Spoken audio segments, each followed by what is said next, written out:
And he says that's going to be coming out, so we just want to get some confirmation from you and understanding of all that stuff. I don't know if you saw what he said on Roseanne Barr, but he let the cat out of the bag. Any thoughts on that? Well, it's more involved probably than even what he was able to reveal. The main issue at this point in time is the people who essentially have defected, if you will, from within that system that was pirating the votes across the world, not just the United States, 71 other countries around the world. The most recent and serious one being South Korea, where the president declared martial law in order to have the legal premise to enter the election headquarters and try to secure the servers that were used in flipping the vote in their equivalent of midterms last April. Mm-hmm. They weren't able to get to the correct area to get the data. They withdrew. The president lifted the curfew, or the essentially national security thing, and martial law. And then the attack came, and of course he was ultimately impeached, and several of those other people after he was imprisoned. And all of that's over the same election fraud that we had here in 2020. And what they tried to do in 2024 was only because of a military action, literally with hours to go till the main election day in 2024, that our military from a cyber side came in and quarantined or sequestered the Serbian data channels that feed in and out Dominion's headquarters in Serbia. And by the way, both in 2020 and 2024, Chinese operatives, spies, were managing that flip of the vote. And they were in constant communication back to China proper as they did what they were doing. When that was frozen, they weren't able to accomplish what they wanted to do last fall. And so Trump was able to get into the presidency. But all of that action didn't even occur, wasn't authorized till the last moments. Wow. And it was very hairy. With that said, all of those people that were involved, some of them as long as 3.5 years ago, were operating in conjunction with persons that were non-official operatives, if you will, of the U.S. government. They were not anybody's payroll. They were U.S. Patriot citizens, mostly with intelligence or military backgrounds, with those people that wanted to give us the information. They worked in a very dangerous role within those operations. It's like a Tom Clancy or Tom Cruise spy novel or film. And a couple didn't make it, by the way. Wow. That weren't U.S. citizens. The stakes couldn't be higher. They came out with the actual materials that we need for court-ready presentations from their side. And then after Trump came into office, after 2 and 3 and 3.5 years of protecting them and their families privately without any U.S. government assistance. Think about that. Just good guys behind the scenes that you don't necessarily know the names of. They were going to be brought in privately. And by the way, Trump's team back in the summer and fall of 2024, persons in direct daily contact with Trump, were allowed to meet with some of these engineers outside of the U.S., review their material, review their explanations of how they did this, the presentations with interpreters. And so Trump knew with precision what he'd been told and what he believed, but didn't have direct people who'd been in contact with the right people to be able to verify and vet out. Trump heard it from trusted persons in direct, near daily contact with them that this was real, that the methods that they purported to have used were real, and that the election was in fact stolen. So when he came into office on January 20th, immediately thereafter, in the next couple of days, these people were going to be privately brought into the country. Agreement was made. Their families had to come in at the same time. Justice Department took it over, and a portion of the U.S. military that has proper authorities took this over. Those people with the information were brought to U.S. soil, and their families placed under protective custody. And even though all of their information had been built out, vetted out, documented on videotape, all the presentations put together, once they came, and they were going to come in privately and then hopefully get pass the baton to U.S. government agencies for the expense of having them here and their protection, etc. That decision was overridden just a few days after Trump was inaugurated. They were placed under Justice Department and military protective custody, brought to the U.S. with their families, sequestered here in the U.S., and now daily, for about the last a little over 5 weeks, they have been being interviewed almost daily. Their materials cross-referenced into data that is within U.S. government agencies. National Security Agency being kind of the biggest. Most people don't know this. National Security Agency, its budget is about 10 times the budget of CIA.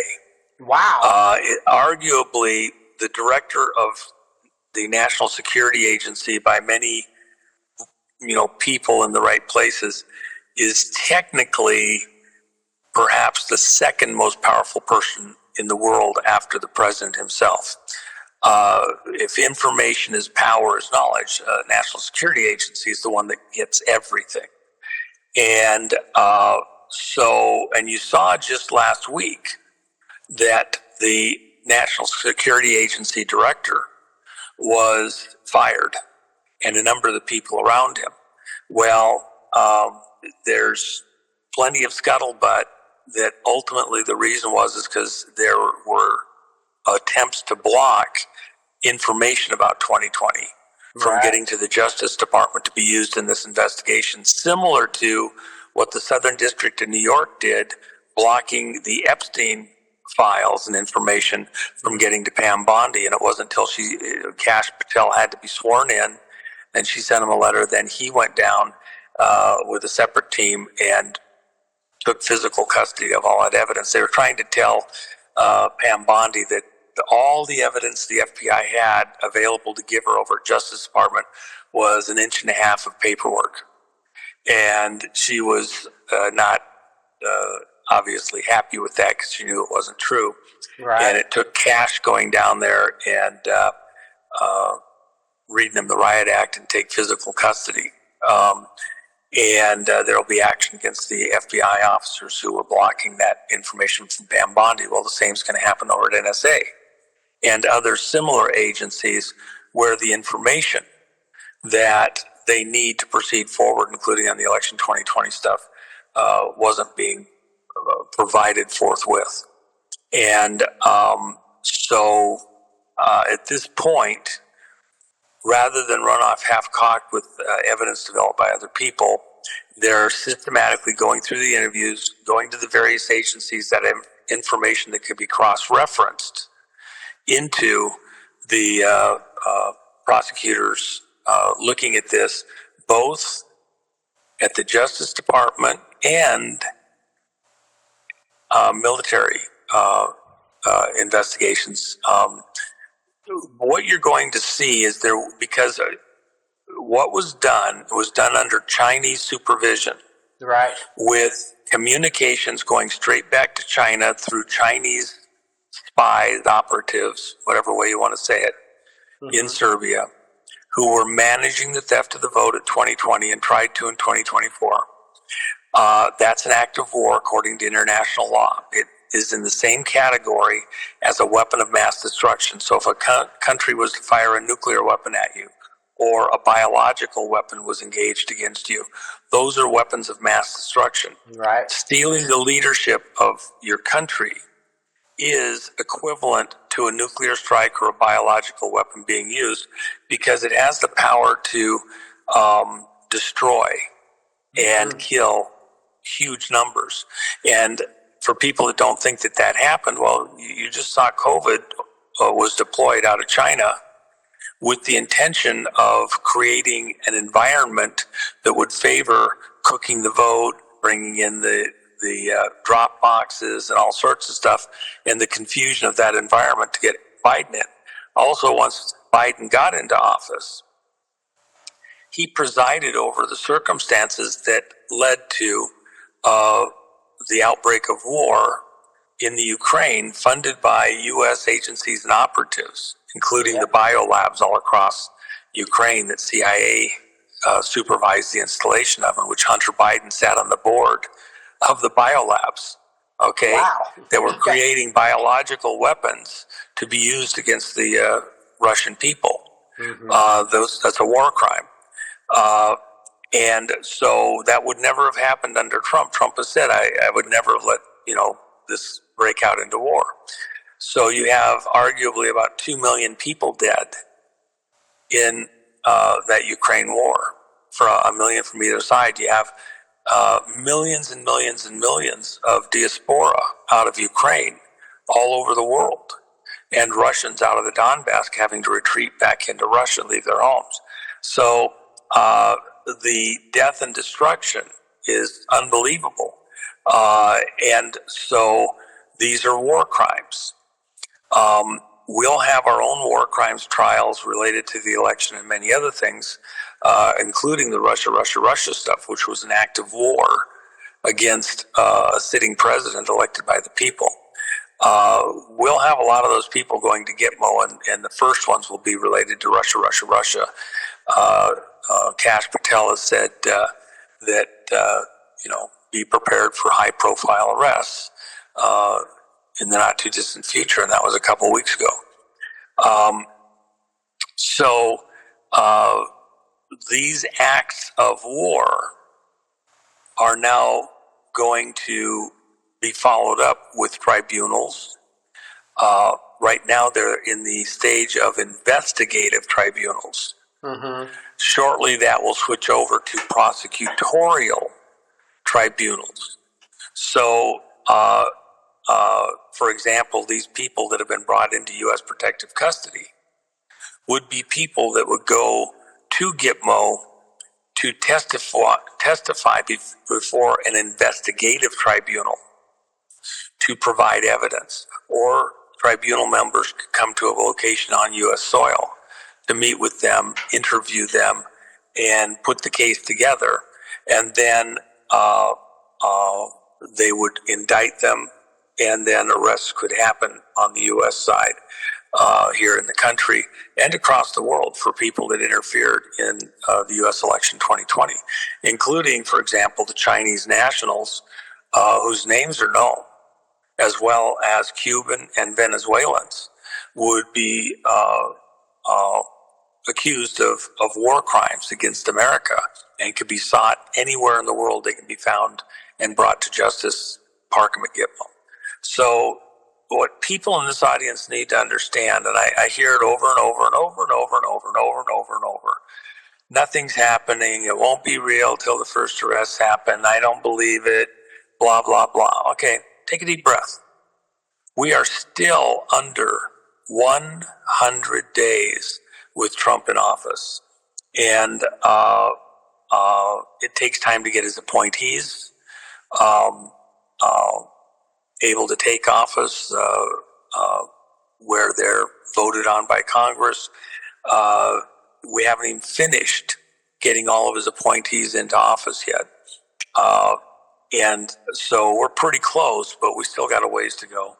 And once that's nearly done, and is getting done, expect the next phase to start coming on board. And of course, these investigations, you're talking about extremely complex things. You only have one shot really to get it right. So they're doing, even though offshore we did the interviews and investigations, American Patriots did it, put the package together. That package is being redone with personnel under their authorities within their offices at Justice Department, the military, and other agencies. Those prosecutorial materials are being assembled so that you kind of know everything, have it all cross-referenced with the best materials. Look, the guys doing this offshore, they didn't have access to the NSA's materials. Right. They didn't have access to the FBI's materials. Right. Getting all that and potential witnesses that were available that could corroborate stuff that were known inside these locations now has to be paginated and collated into what these people have said. So a guy makes an accusation. Okay, where's the corpus delicti, or the body of the evidence? Mm-hmm. We have to go find the body of the evidence, which isn't just him saying I stole the election 2020. The supporting materials, some of it they brought with them, what we call the metadata, not just a snapshot of what happened, but the actual original raw material. And then it has to be compared with and set down side by side and built out further with other evidence from other agencies that we definitely do have, but which was blocked from being used by persons that, literally were not on the Trump side. Remember, Director of National Intelligence Radcliffe, 45 days after the 2020 election, actually 42 days after, he told the world that he wouldn't be able to provide the report on whether or not there was foreign interference in the election to the president within 45 days, which was an executive order that 13484, I think, or 848, signed September 18th of 2022. So they never got that. Now we have access to that. Now we compare it. And then you can have a proper prosecution, your courtroom ready. In fact, by the way, at Gitmo, they finished it about 5 months ago. They actually had to expand the number of buildings where there was offices that were secure, where attorneys, both prosecutorial and defense, could access the top secret paperwork that would go to the guilt of people being, charged and going to be going on trial at Gitmo. Some of it is so sensitive that it can only be looked at in an absolutely secure SCIF type environment for prosecutorial purposes. Well, they expanded those offices in number because they're anticipating a very large number showing up. And by the way, is Gitmo up and running and going and all that? All these earlier reports, and people have already been hung and all that, bullshit. But since Trump came into office, he has been the very first thing that he did within the first hour after he'd been inaugurated, while he was still speaking, the orders went out to military personnel in certain zones, and I was present with 2 of them that got their orders in that time period to report. Immediately, they went out to take into custody the gang leaders of a number of gangs around the country Wow. Places like Chicago and Denver and LA, Texas. And so before anybody even knew what was going on, within, hours after Trump was inaugurated, they were actively working with local police agencies to go pick up the leaders of these gangs. Well, why was that important? You didn't have time to get all the gang members. We wanted the gang leaders. And then they posted for people that say nothing's happening. Excuse me? Go look. You can go online. It was in the mainstream media, not just the alternative.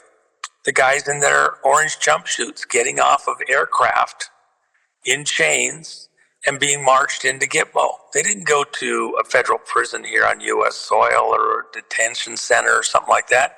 They went straight to Gitmo. And they're being held there right now. And by the way, every day they're being interviewed and details are being cross-referenced, and we're finding out all about their operations. And the reason I mention that is because take one little incident that happened this last weekend that maybe a lot of your people don't know. And it's one of a couple of similar incidents. Last weekend in Utah, a couple of detectives are driving down the road, and a van is coming at them. They're in their, undercover detective vehicle. Okay. And a van is coming at them and doesn't dim their lights. So they flash the lights at them. The guys still don't dim their lights. They're annoyed. They're between investigations. They had a little time. So, both being regular patrol cops before they became detectives, they decided to turn around and go pull the van over. When they caught up to the van conveniently pulled into a gas station and forgot to turn its signal on. So they had two violations that they could go off of, relatively minor, but they're going to stop them, ask them what's going on, what's their problem. As they get to the vehicle, they find out that the driver and the passenger are here from Mexico, don't have proper ID. They just got here the day before. They picked up this van and purchased it. They went to a gun store in the area where they had arrived, and they picked up 250,000 rounds of ammunition, 308 ammunition, and 7.62, which is the NATO round. 250,000. They picked up 250,000 rounds of ammunition. They're not U.S. citizens. They don't have proper ID. What gun store, if you show up to buy ammunition, what gun store can you go to and they're going to sell you even a box of ammunition without proper ID? Right. Think about it, okay? So what's going on there? Fast and Furious? Instead of the guns and bullets going outside the country, they're getting used inside the country? What's that tied to? Where were they going with 250,000 rounds of ammunition? They just got in the country the day before. Just got in the country. The border is secure.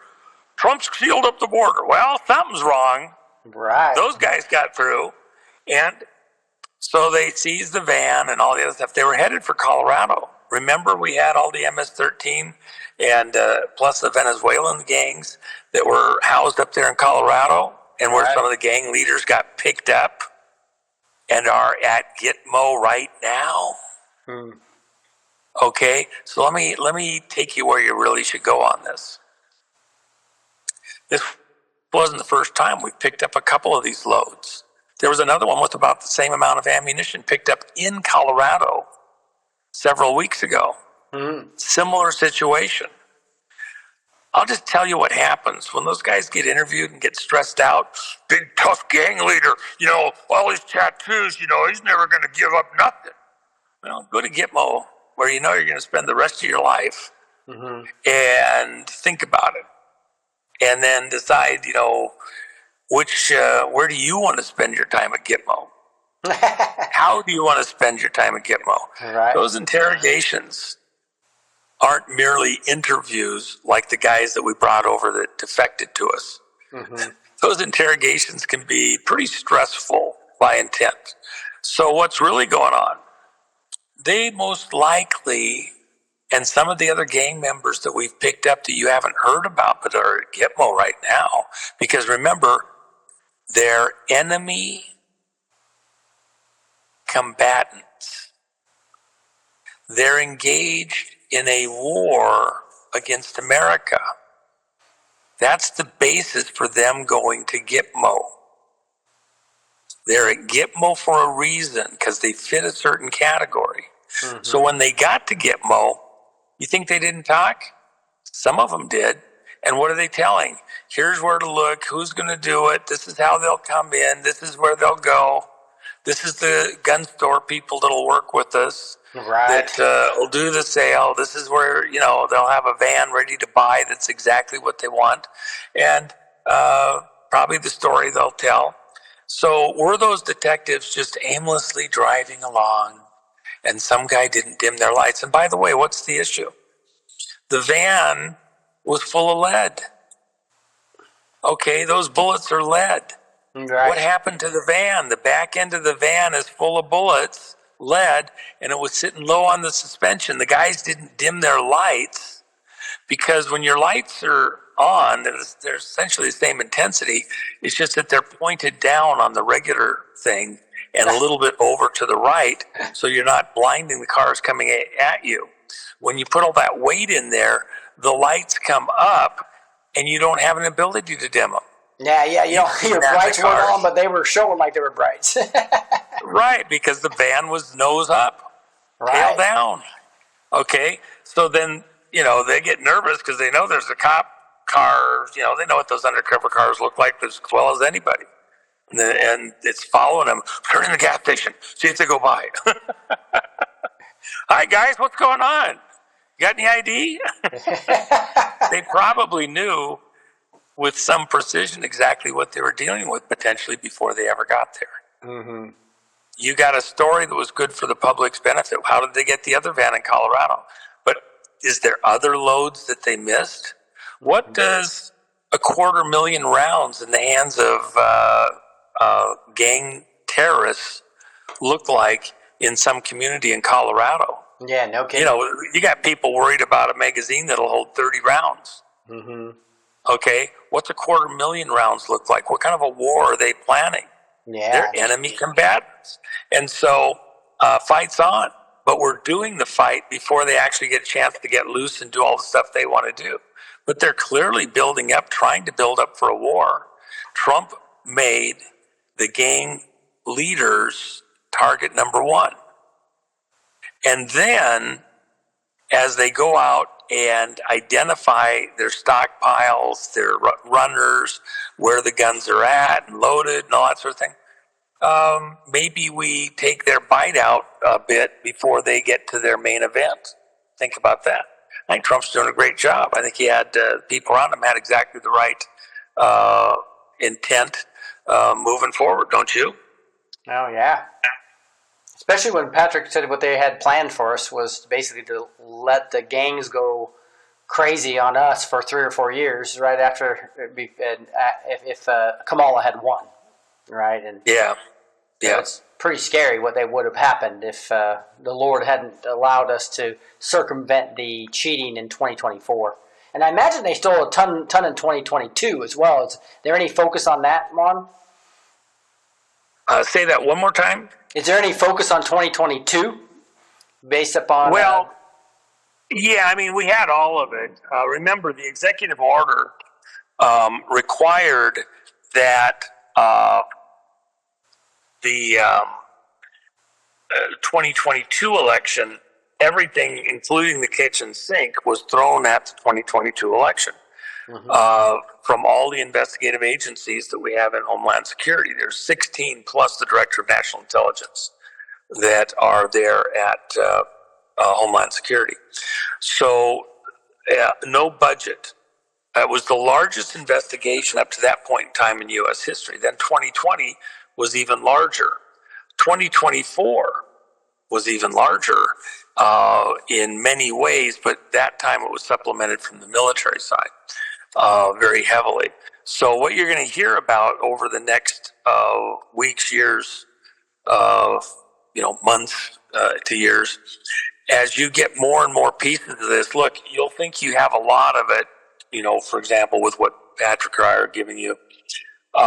Then once the arrests happen, the media center at Gitmo will be opened up. In fact, my chief of staff, Matt Meck, I've mentioned this to your audience before, he actually helped supervise the installation of the media center at Gitmo when he worked there. He actually sat on investigative and prosecutorial tribunals at Gitmo and set up processes for how the inmates were, got their designations or got returned to their home countries.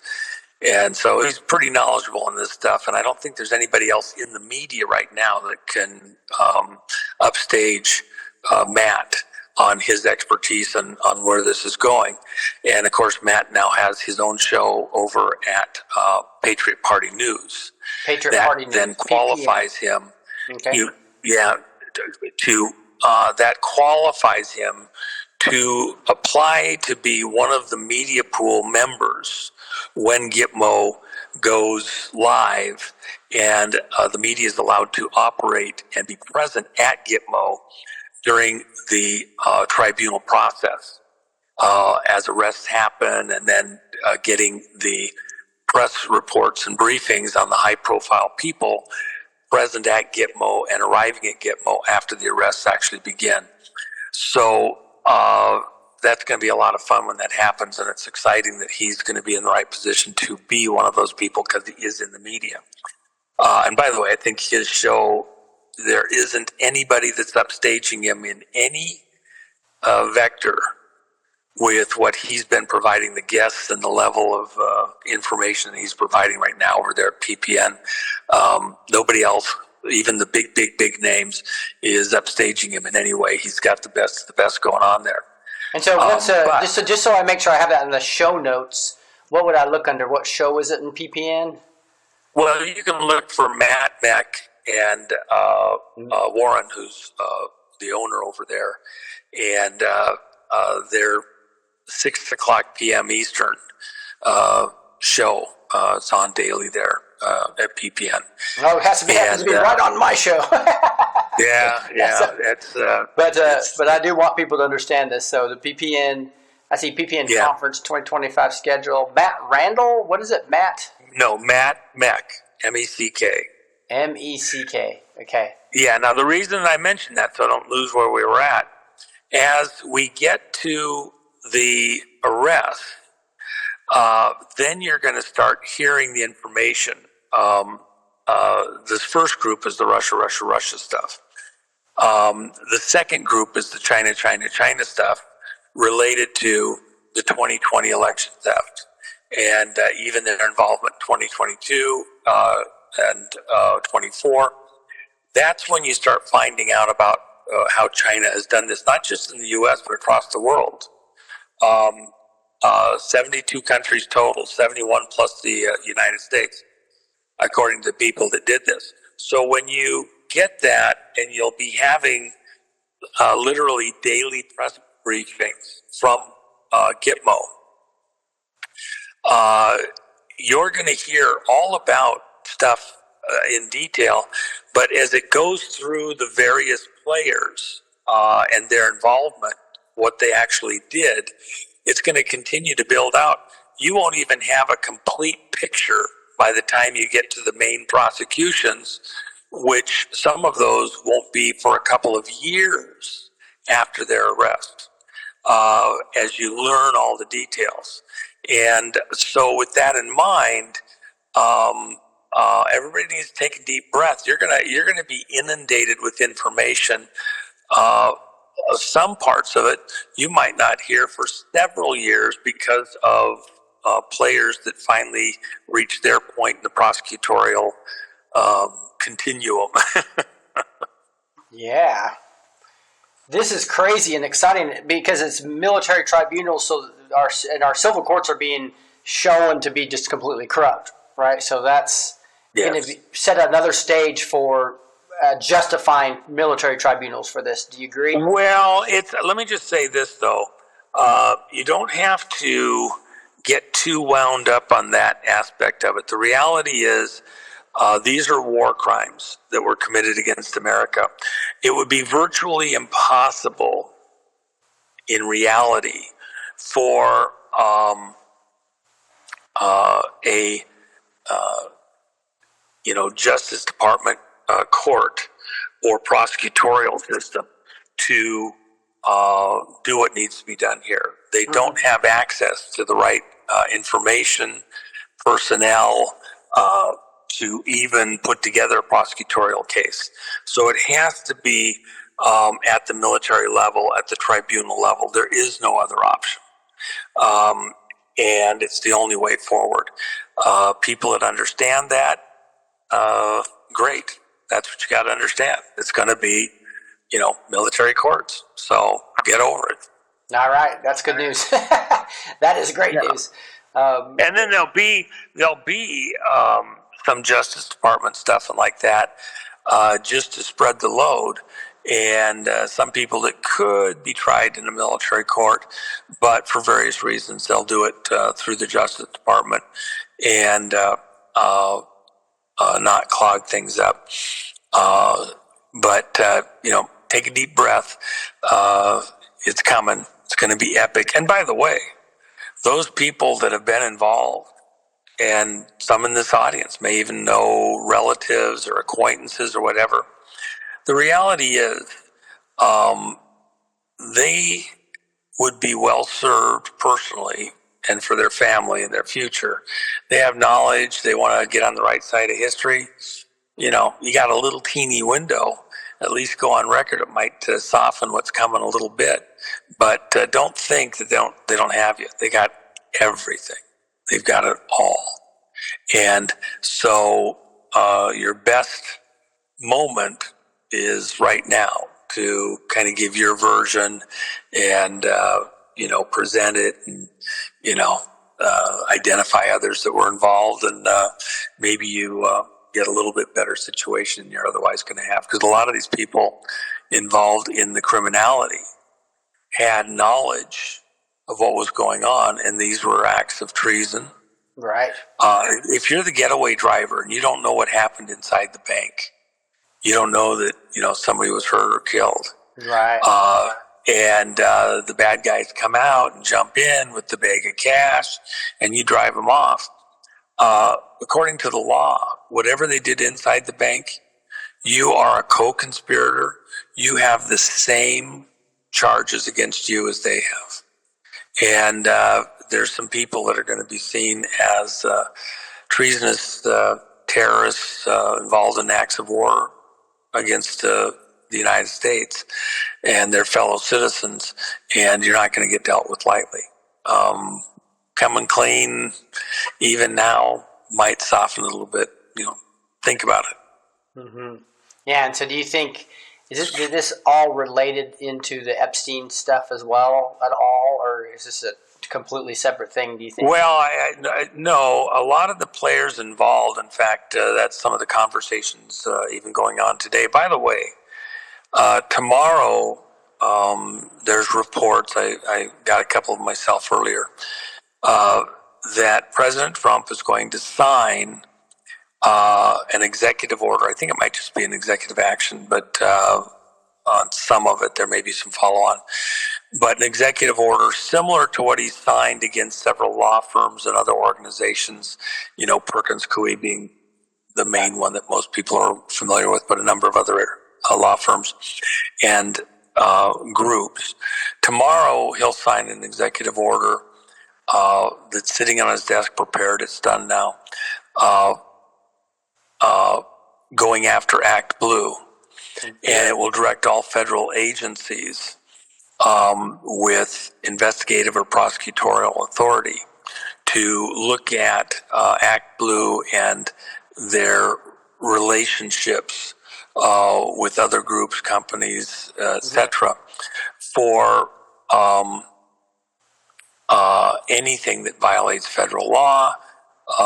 Looks like money laundering, money coming in from foreign sources and being laundered through Act Blue to support political campaigns, legal actions, etc., in a unlawful way, and essentially freezing their ability to be involved in the election process in any way, shape, or form. So that's huge because there's other stuff. I think we know what the first step's going to be and where it's going to happen, and I don't want to give that away. They know it's coming. They'll know tomorrow with that thing it's coming. Might happen a little faster than even they believe is possible because Trump's working pretty fast, and I know what is on the plate in a particular spot. And so, again, I'd also recommend to those people over at Act Blue, you might want to think hard about, do you come clean now or later? By the way, how much laundered money did you get in your little business transaction, be it personal or whatever? How did they get some extra money to you? How was it loaned to you? Okay. Believe me, we know way more than a lot of these people think we know, and I spent most of my day today on those matters. So,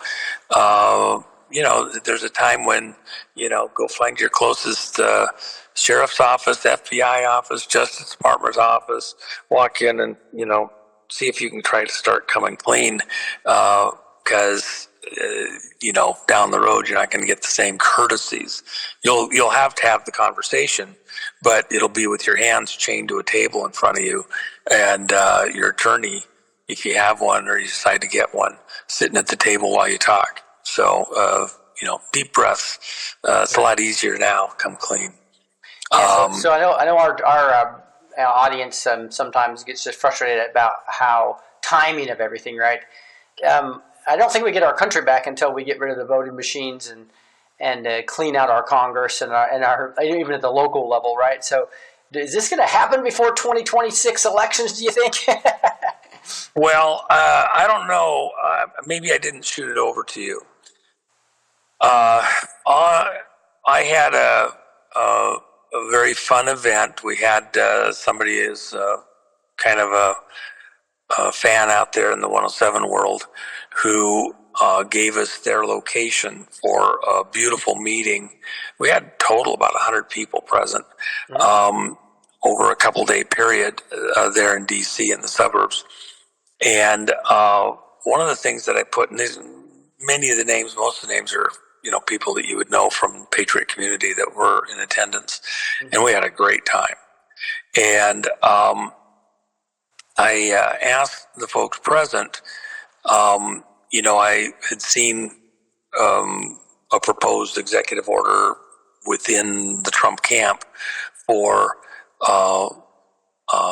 going to a hand count paper ballot, and the context being before the 2026 election. So I said, no, I wasn't too excited about what I saw based on, because within the team, the coalition members that we have in our coalition candidates, and then other operations unauthorized and TAP, the America Project, and other things that,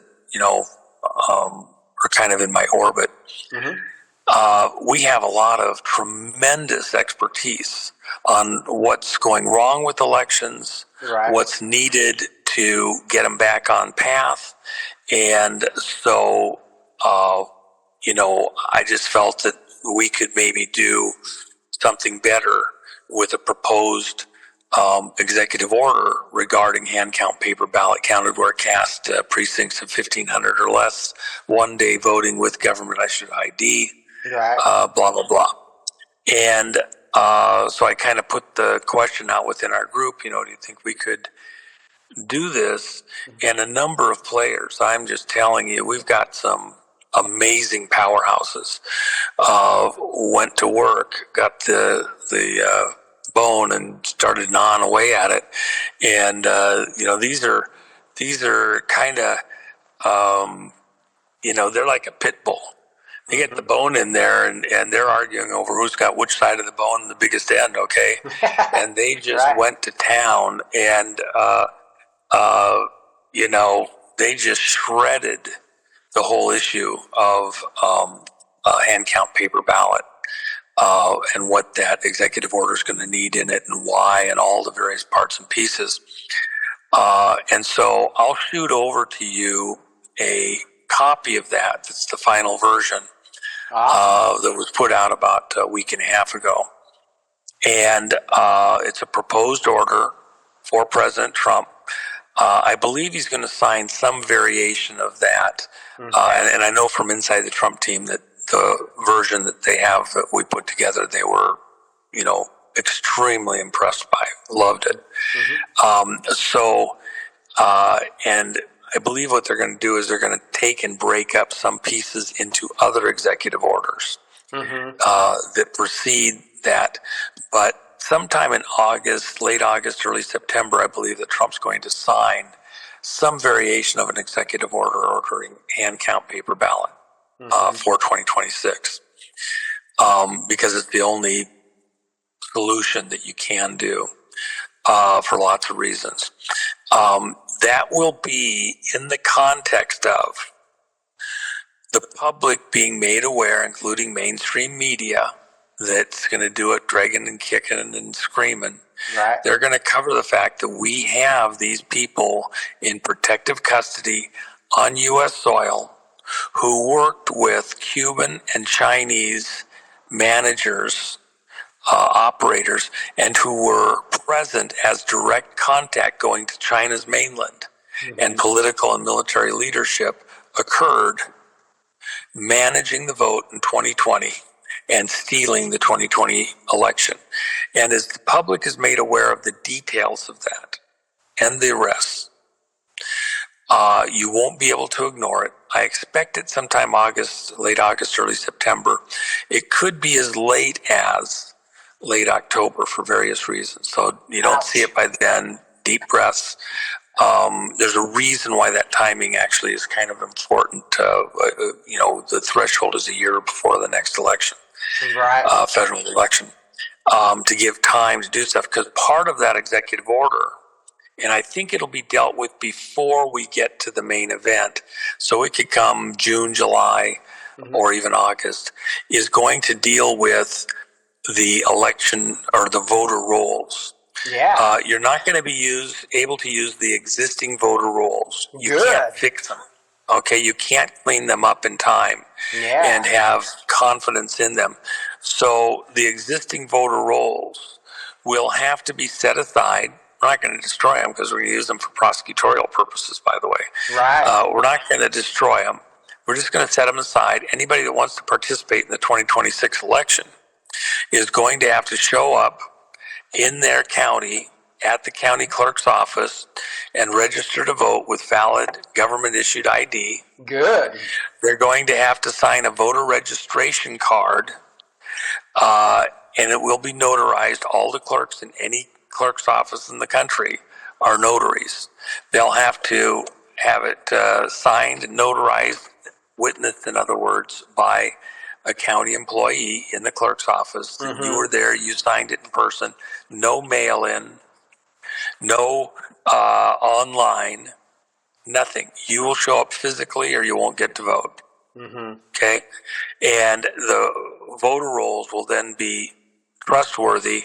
When you go in to vote, you will show up with your government-issued ID.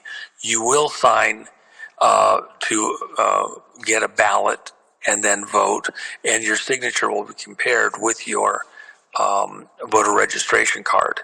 Just the way we did it for a very long time in U.S. elections up until just a few years ago. We're going back to the old ways. And not one piece of electronics anywhere in the system. You're not electronically filing to vote. You're not electronically registering in person, government-issued ID, current. And then the precincts are small. No great big huge vote registration centers. No big huge go out in the street and sign. Somebody getting you to sign up to vote on a pamphlet. It will follow the procedures. I think that'll be an earlier executive order compartmentalized, although the one that you're going to see in this one that I'll send over to you to pass out amongst your audience is the proposed version. I think it's going to get broken up into a couple of pieces. Right. That's exciting. But it's huge. In fact, I will tell everybody here in this audience, and I've mentioned it other places, but I want everybody to understand. It's my personal belief that the most important thing Trump will have done during his entire time in public office, the most important thing is that he will have presided over ordering via this coming executive order, going back to paper ballot, hand counted, in-person registration, all the other stuff, no drop boxes, no electronics, no machines, no tabulators, no nothing. Hand count paper ballot roadshow. One of my guys, Mark Cook, has put together this process. I think it's the best one out there, but there's several others that could be used and would meet the criteria that Trump is going to lay out in this executive order. But it'll be the greatest thing that he does for America during his entire time in public office, returning reliability to the vote, that the vote is of the people, by the people, for the people, no foreign interference, no foreign involvement. And even with this executive order that he'll sign tomorrow, getting the foreign money out of the campaign process, the hidden donors. Act Blue's got money coming out of Dubai, Ukraine, Venezuela, Chile, Iran, China, coming through, laundered through banks like UBS, which at the end of the day, when all of this really comes out, UBS is going to get turned upside down for mirroring Chinese accounts and running the money in. And by the way, actually owning Dominion. Yeah. So as that happens, you're going to get rid of this foreign money tilting the table in U.S. elections and get back to the will of the people in who holds public office. You get rid of those frauds and the rest of the country starts to fall back into place because you get people in office that actually reflect the will of the people and the voters like that. And that'll be the greatest thing Trump can do. All of the other stuff is really amazing, defunding the deep state, identify the just ridiculously outrageous spending going on with taxpayer money. But that'll all start to drop away even of its own accord because the politicians that get office will, change the nature of the way the country runs. We will have some interesting times from 2026 to 2028 because you're not getting rid of everybody at the 2026. There's going to be a lot of rhinos, a lot of suspicious characters there in offices up and down the ballot, federal and state and like that. But the direction's going to be clear from that point in time. And so then you're going to have a period where a lot of people are just going to resign. They're just going to walk away. Some of them are going to jail. Right. A lot of crimes are going to be brought out in that time period. Suicide weekend, right? Suicide weekend. some of that is in there. That's absolutely true. And so the storm will in fact continue to be raging during most of Trump's administration. In these kinds of things, most of that won't really start to calm down until about 18 months before the 2028 election.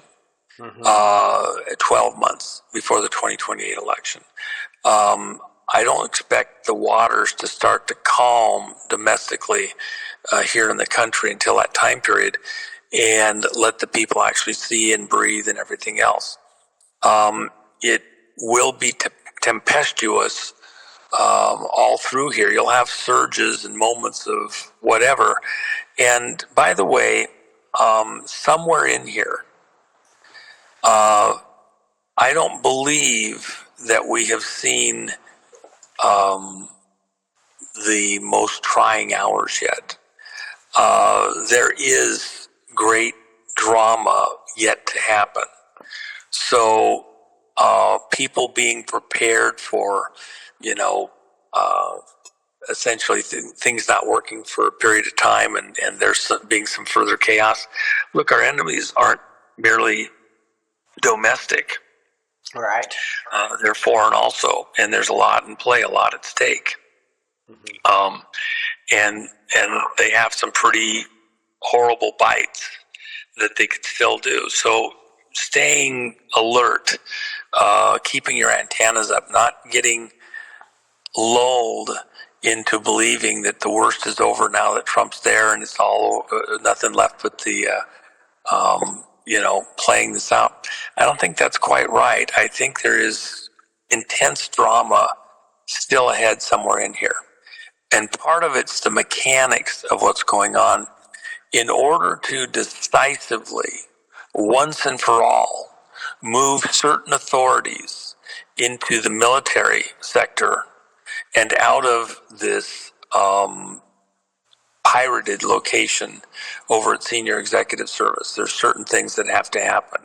What we're really seeing, that's the battle that most people, they just don't see it, they don't understand it, is a fight between Senior Executive Service, which is, as Cheney put it, the shadow government, Right. and military continuity and government operations being run out of NORAD.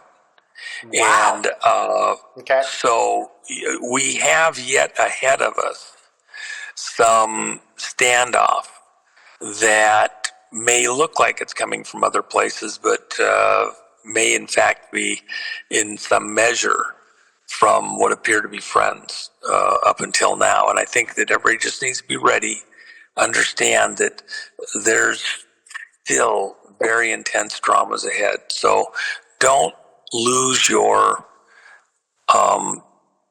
perspective.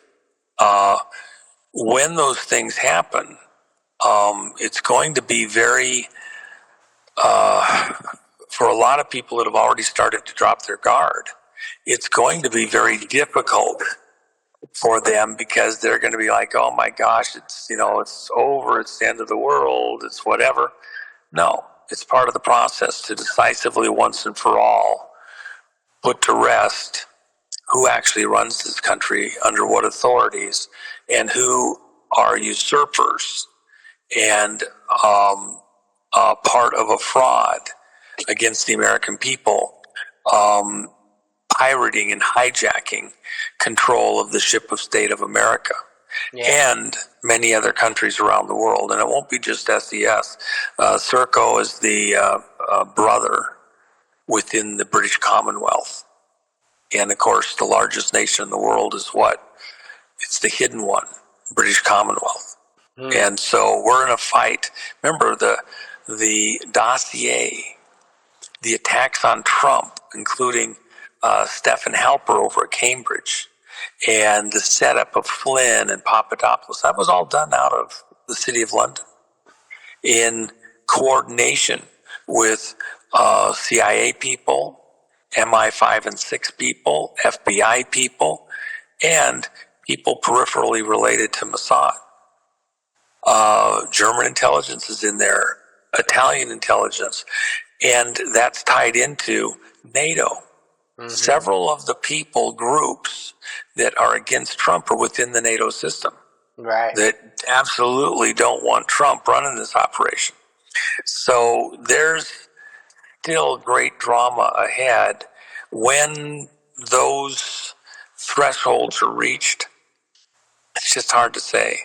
But be prepared for great drama yet ahead. Don't be lulled to sleep because we're winning on so many fronts, which we are, and we're going to continue to be. I don't actually expect some of those things to happen maybe for as much as another year. So, this audience, you're praying There's all sorts of prophets out there telling you everything that's going to happen.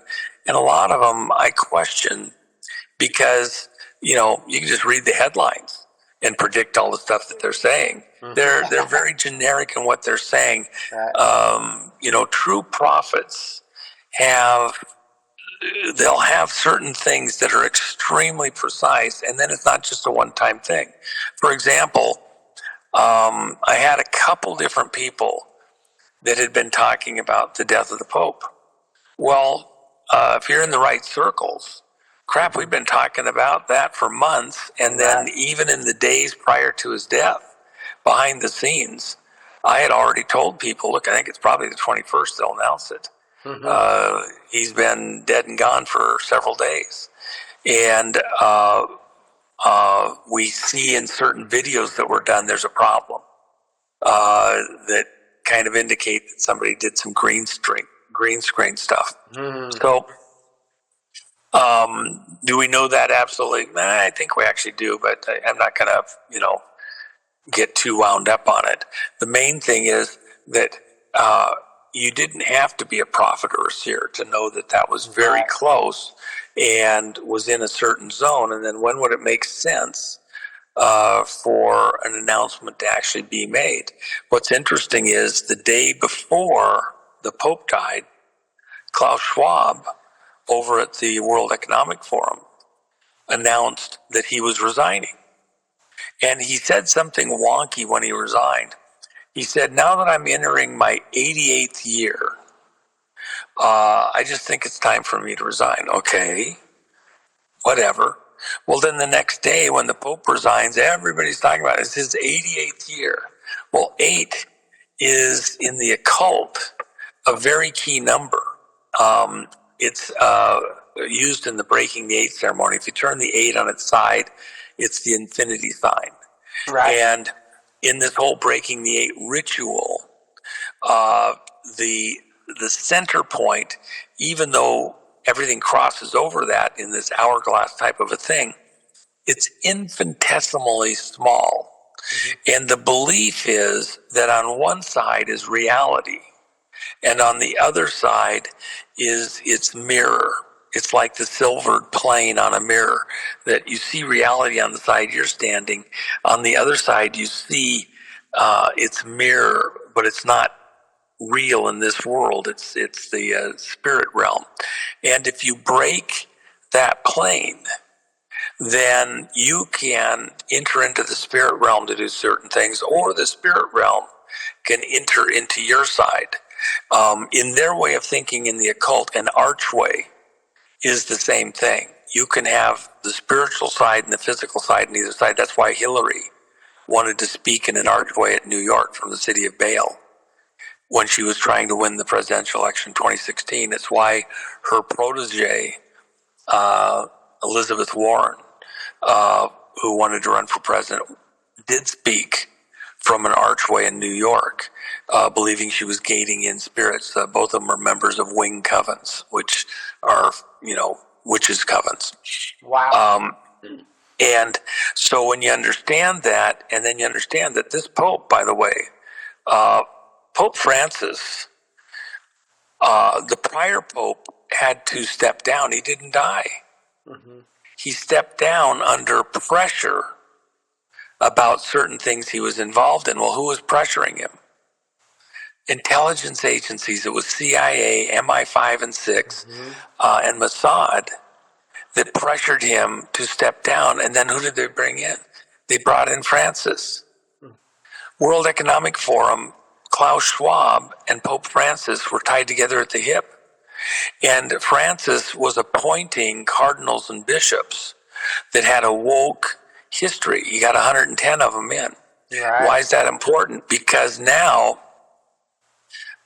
they're going to have the conclave and pick the next pope. Leo Zagami, who's a former Catholic priest, has a fantastic series of books. Everybody should go there and see what he has to say.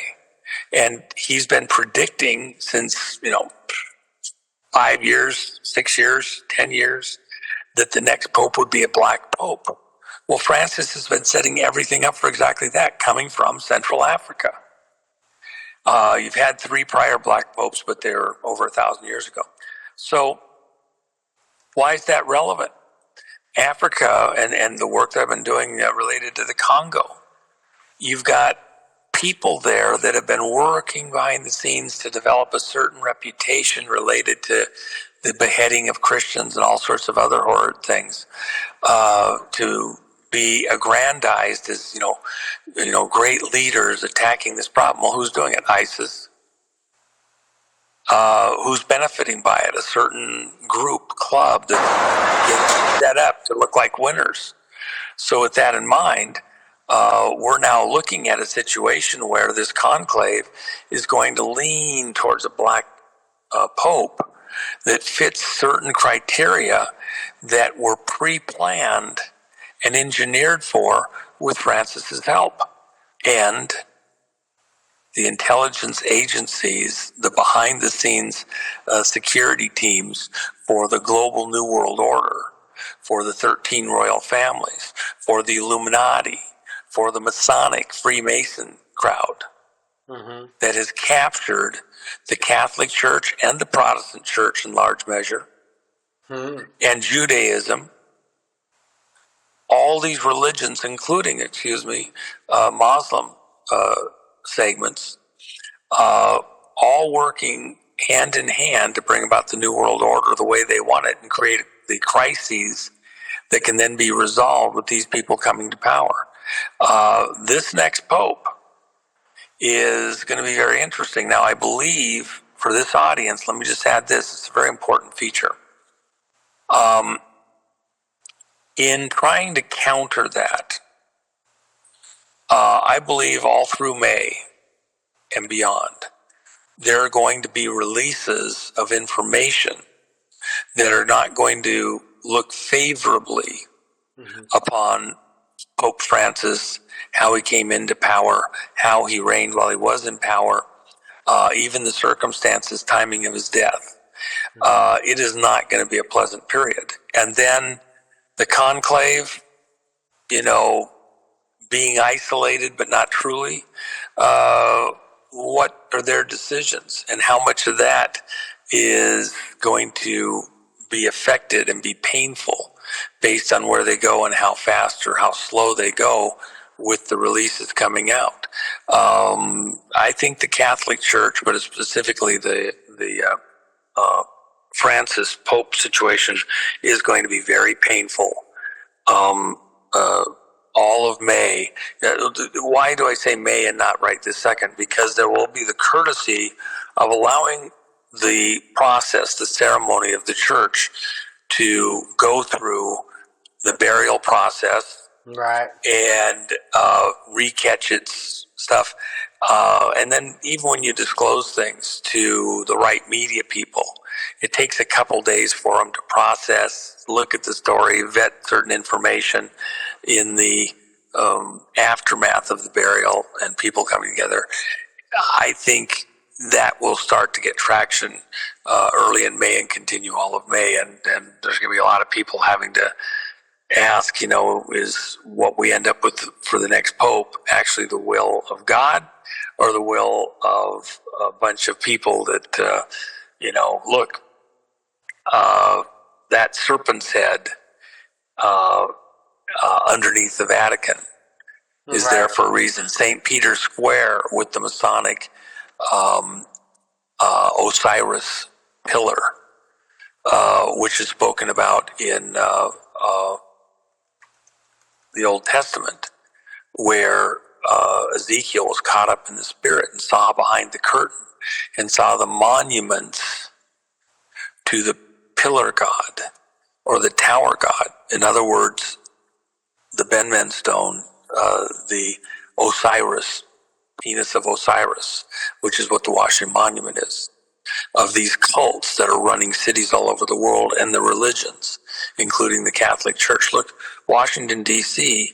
is one great, big, huge monument to the occult.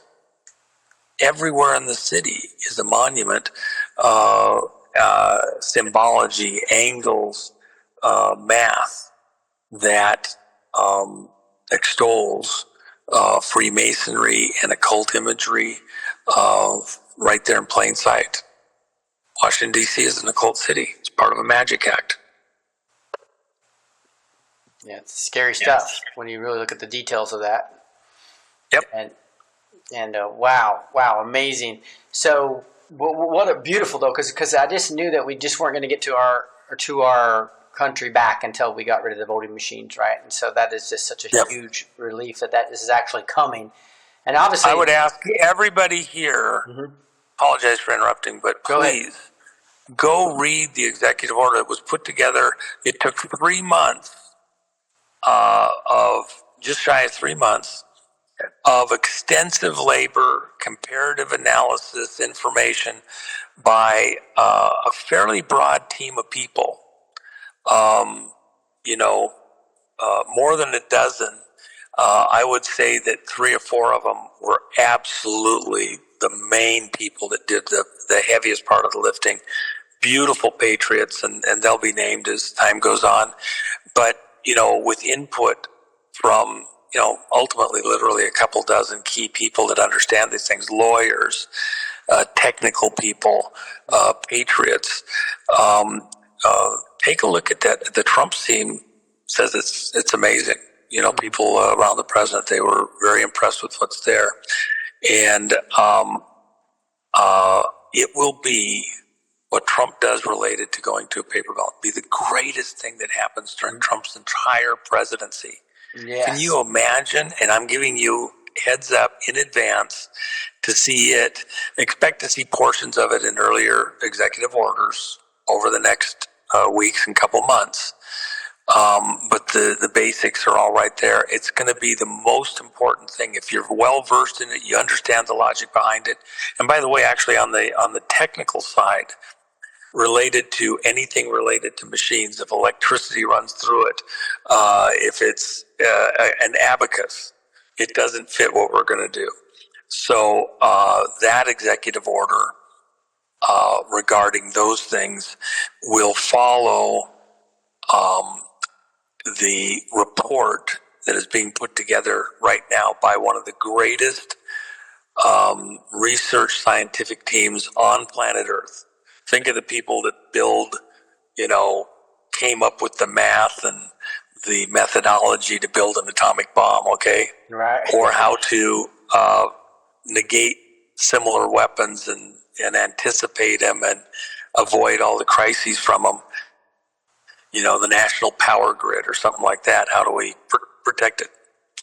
Those people are exactly the ones that are working on this interim report that's